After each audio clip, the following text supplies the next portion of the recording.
سب منافقین جھوٹے باتیں بولے، نہیں مجھے وہ کام تھا، مجھے یہ کام تھا، میں نہیں آیا جنگ میں، گھر میں بیمار تھے، وہ تھے، یہ تھے. لیکن کعب ابن مالک جھوٹ نہیں بولے اللہ کے نبی کے سامنے.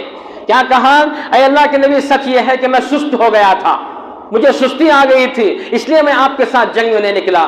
اللہ کے نبی نے فرمایا اٹھو، یہاں سے اٹھو، اللہ تمہارے بارے میں فیصلہ فرمائے گا، اللہ تمہارے بارے میں فیصلہ فرمائے گا. 50 دن اللہ تعالیٰ نے، اللہ کے نبی صلی اللہ علیہ وسلم نے 50 دن کعب ابن مالک ان کے 2 ساتھیوں کو اللہ کے نبی نے بیکاٹ کیا. کون بات کرنا نہیں، کون سلام کرنا نہیں، کون ان کے گھر کو جانا نہیں. 50 دن بیکاٹ کرنے کے بعد، 50 دن کے بعد اللہ تعالیٰ آیت نازل فرمایا کہ ہم نے کعب ابن مالک کی غلطی کو اللہ معاف فرماتا ہے، اللہ تعالیٰ معاف فرماتا ہے، ان کی توبہ کو اللہ قبول کرتا ہے. یہ بشارت اللہ تعالیٰ نے اس میں عطا فرمائی گزشتہ آیات میں. میرے بھائیو، ہم تمام کو چاہیے کہ اللہ تبارک و تعالیٰ کے دین پر چلیں. اور اس کے بعد سورہ یونس میں اللہ تعالیٰ توحید کا پیغام پیش فرمایا. کس طریقے سے قوم ہود پر اللہ کا عذاب کیسے آیا. دنیا میں انسان کو پیسوں کا نشہ، دولت کا فخر، علم کا فخر، دولت کا فخر، علم کا فخر، طاقت کا فخر، حکومت کا فخر، یہ 4 خطرناک قسم کے فخر انسان کو ہوتے ہیں. اللہ تعالیٰ ان کا ذکر فرمایا. قوم عاد جن کو طاقت بڑی تھی، قوم سمود جن کی بڑی طاقتیں تھیں، اللہ تعالیٰ نے ان کو کیسے برباد فرمایا. اللہ مارنے پر آیا تو کوئی طاقت کام نہیں آتی، انسان کی عقل کام نہیں آتی. بڑا سمجھتے تھے کہ آج کا زمانے کا انسان بڑی ترقی کیا ہے، سائنس ترقی کر گئی ہے، جو چاہے کر رہے ہیں سائنسدان، سب چیزیں تیار کر لیے، ترقی ہے دنیا. انسان ہواؤں میں پرندوں کی طرح اڑ رہا ہے، انسان سمندر میں مچھلی کی طرح تیر رہا ہے، اس انسان ترقی کیا. لیکن اللہ تعالیٰ جس انسان کو فخر تھا اس کی ترقی پر، اس کے سائنس پر ترقی پر جسے فخر تھا انسان کو، اللہ کرونا دیا تو سب کے سب سلنڈر ہو گئے. کرونا بھیجا تو اللہ تعالیٰ سب کے سب سرنڈر ہو گئے. حکومتیں، طاقتیں، دماغ والے، دانشوران، ڈاکٹر، میرے بھائی بڑے بڑے انجینئر، سب کے سب سرنڈر. حکومتوں کے پاس پیسے نہیں، حکومتوں کے پاس طاقت نہیں، سب کے سب اندر بند کر لو، ان کے پاس نہ علاج کے لیے کوئی دوا نہیں. ایک اللہ کرونا پیدا کیا تو بڑے بڑے طاقتور مجبور ہو گئے، بڑے بڑے دماغ والے مجبور ہو گئے، بڑے بڑے طاقتور مجبور ہو گئے، بڑی بڑی حکومتیں مجبور ہو گئی. تو اللہ تعالیٰ فرماتا ہے میں تم کو مارنا چاہا تو میرے لیے کوئی بڑی بات نہیں، ایک کرونا بس کافی ہے، تم سب کے سب قبرستان میں چلے جاؤ گے، تم سب کے سب تمہاری خبروں کو تیار کی جائے گی، ایک کرونا بس کافی ہے. اللہ فرماتا ہے قوم عاد من اشد منا قوہ، ہم سے بڑا طاقتور کون ہے، للکارتے تھے. اللہ تعالیٰ دیکھا بہت زیادہ اکڑ رہے ہیں، اکڑ زیادہ ہے ان کے پاس. اللہ تعالیٰ ہوا کو بھیجا، ہوا دکھتی بھی نہیں تھی، ہوا آئی تو ہوا میں اڑ گئے. ان کو نہ بڑے بڑے لوہے کے راڈا لیا اللہ تعالیٰ، بڑے بڑے یہ لیا، کچھ بھی نہیں لیا. اللہ تعالیٰ خالی ہوا بھیجا، ہوا میں اڑے تو اٹھا کر چٹانوں سے پتھروں سے دے مارا تو لاشوں کے لاشیں ان کے گھروں میں پورے کے پورے اللہ تعالیٰ پتھروں سے مار مار کے ہوا لے جاتی، مارتی پتھروں کو، یہاں تک کہ سب کے سب لاشیں ہی لاشیں ہوئی. اللہ فرماتا ہے مارنے پر آتا ہے تو تمہاری کوئی طاقت، تمہاری کوئی قوت اللہ کے پاس کام نہیں دیتی. قوم عاد، قوم سمود، قوم لوط، اللہ تعالیٰ کے کیسے کیسے عذاب آئے.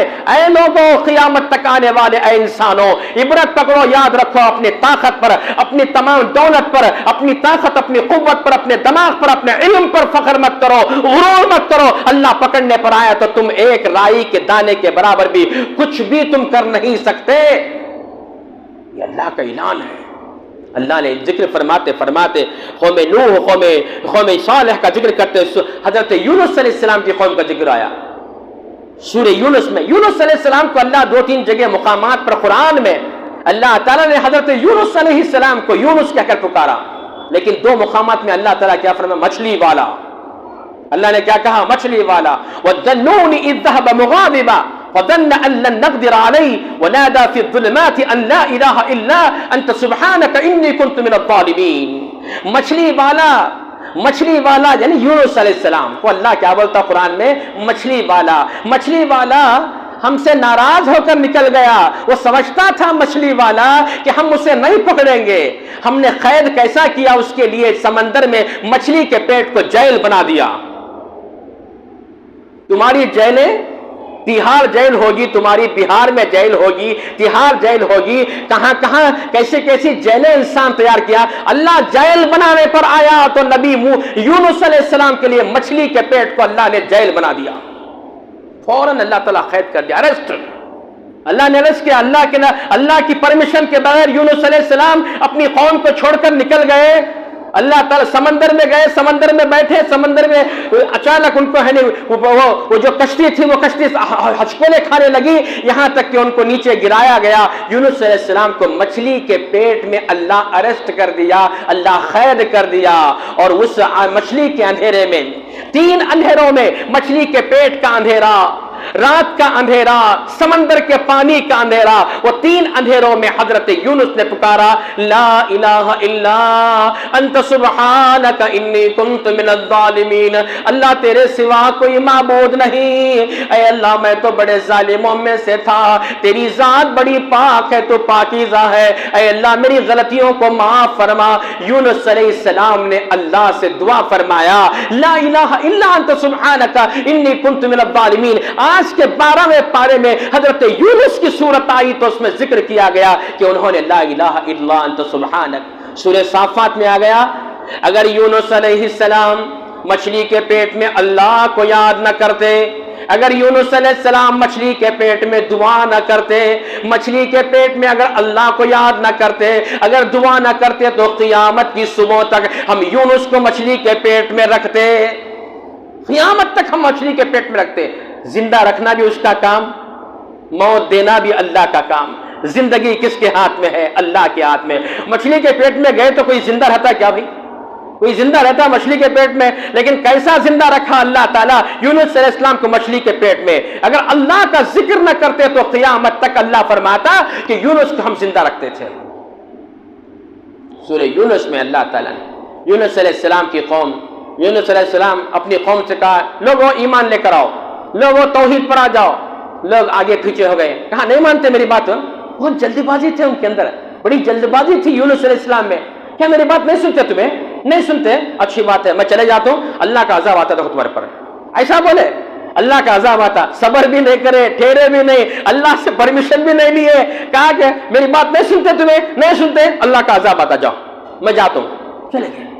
پورے قوم والے پریشان, کیا یونس علیہ السلام اتنا جلدی کرے, ہم کو سمجھائے نہیں کیا ہے کیا نہیں, اللہ کی ذات کے بارے میں کچھ بھی نہیں بولے, چلے گئے. تو چنانچہ بعد میں جانے کے بعد, یونس علیہ السلام کے جانے کے بعد, پوری قوم کے لوگ, پورے قوم کے یونس علیہ السلام کی قوم کے لوگ ایک میدان میں آئے. میدان میں آ کر اپنی بکریاں, اپنے گائے, اپنے اونٹ, سب کے سب میدان میں لا کر اپنے بچوں کو, اپنی عورتوں کو, سب کو لا کر فرمایا اے اللہ تو ہمیں معاف فرما. یونس علیہ السلام نے ہم کو پوری باتیں نہیں سنائی, اللہ ہم معاف فرما, اللہ معاف فرما, ہم تمام ہمارے گناہوں کی معافی اے اللہ طلب کرتے ہیں, ہم سب مسلمان ہو جاتے ہیں, ہم سب مومن ہو جاتے ہیں, یونس کی بات پر ہم ایمان لاتے ہیں. عذاب آیا تھا کس پر؟ یونس علیہ السلام کی قوم پر اللہ کا عذاب آیا تھا, اب آ کر ان کے اوپر گرنے والا تھا عذاب, لیکن انہوں نے اللہ سے معافی طلب کی میدان میں آ کر, تو آیا سو عذاب اللہ واپس لے گیا.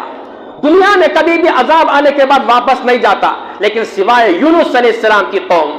یونس علیہ السلام کی قوم پر سورہ یونس میں اللہ نے فرمایا اللہ کا عذاب آ چکا تھا, اللہ کا عذاب ان پر برس پڑنے والا تھا, اللہ کے عذاب کا کوڑا ان پر برسنے والا تھا.